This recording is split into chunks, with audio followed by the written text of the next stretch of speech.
या संदर्भात आता आपण थेट जाऊया नागपूरमध्ये आणि सिंधुदुर्गमध्ये। नागपूरमधून आमचे प्रतिनिधी तेजस मोहातुरे आणि सिंधुदुर्गमधून आमचे प्रतिनिधी सुरेश कौलगेकर सध्या आपल्या सोबत जोडले गेलेत।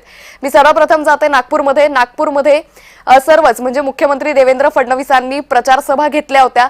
नागपूरमधले मतदार आता कशा पद्धतीने किती प्रतिसाद देताय या मतदान प्रक्रियेला? तेजस, लोकशाहीचा उत्सव मानला जाणारा आज खऱ्या अर्थानं नगर परिषद नगरपंचायतचे मतदान होणार आहे आणि सध्याच्या घडीला बेसा नगरपंचायतच्या हद्दीमध्ये आहे। या ठिकाणी जर बघितलं असेल तर मोठा उत्साह जे आहे सकाळपासून जे आहेत मतदार राजा मतदानाचा हक्क बजावला आलेला आहे। आपण जर बघितलं तर एकंदरीतच नागपूर जिल्ह्यात 12 नगरपंचायत आणि 15 नगरपरिषद साठी ही निवडणूक होऊ घातलेली आहे। यासोबत जर बघितलं असेल तर नागपूर जिल्ह्यात 853 ठिकाणी जे एका अर्थानं मतदान केंद्रावर हे मतदान होणार आहे आणि राज्यात जर बघितलं असेल तर नागपूर जिल्ह्यात 10 पट जे आहे ते एका अर्थाने इथे निवडणूक आहे। त्यामुळे सर्वांचे लक्ष जे आहे ते या संपूर्ण मतदानावर आहे, कारण की राज्याचे मुख्यमंत्री देवेंद्र फडणवीस असतील, महसूल मंत्री चंद्रशेखर बावनकुळे असतील, यासोबत जर बघितलं असेल तर काँग्रेसचे दिग्गज नेते सुद्धा विदर्भातले आहेत। विजय वडेट्टीवार असतील, यशोमती ठाकूर असतील, नाना पटोले असतील, यांची सुद्धा प्रतिष्ठा या ठिकाणी पणाला लागली आहे। यासोबत जर बघितलं असेल तर या निवडणुकीमध्ये वैशिष्ट्य म्हणजे शिवसेना म्हणजे एकनाथ शिंदेने इथे मोठ्या प्रमाणात जे आहे ते उमेदवार नगराध्यक्षासाठी उभे केले होते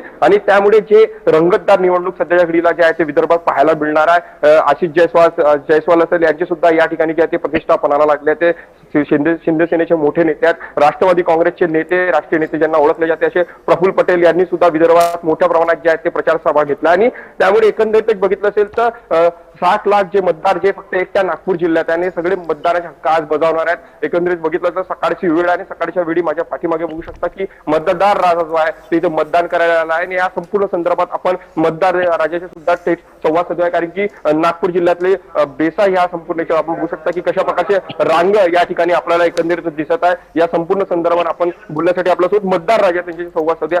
काय सांगाल, मतदाराचे हक्क बजावत आहे, काय आपण सांगायला संदर्भात काय सांगाल? मागील काही वर्षापासून नागपूरमध्ये जो विकास होत आहे तो एक प्रॉपर होत नाही आहे। भरपूर भ्रष्टाचार आहे, गव्हर्नमेंट भरपूर भ्रष्टाचार दिसत आहे।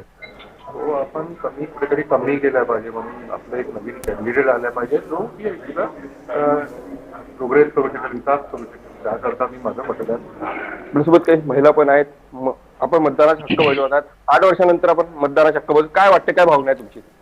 भावना ही आहे की आपला जी नगर परिषदचा हे चुनाव होत आहे त्याच्यामध्ये आम्ही सकाळी असं आलो की आमचं हे म्हणजे एरियामध्ये विकास झाले पाहिजे म्हणून सकाळी आम्ही सर्व निश्चित तेजस, त्यामुळे काही तांत्रिक अडचणींमुळे तुमचा आवाज आमच्यापर्यंत नीट पोहोचू शकत नाही। तुम्ही असेच जोडलेले राहा। आता आपण जाऊ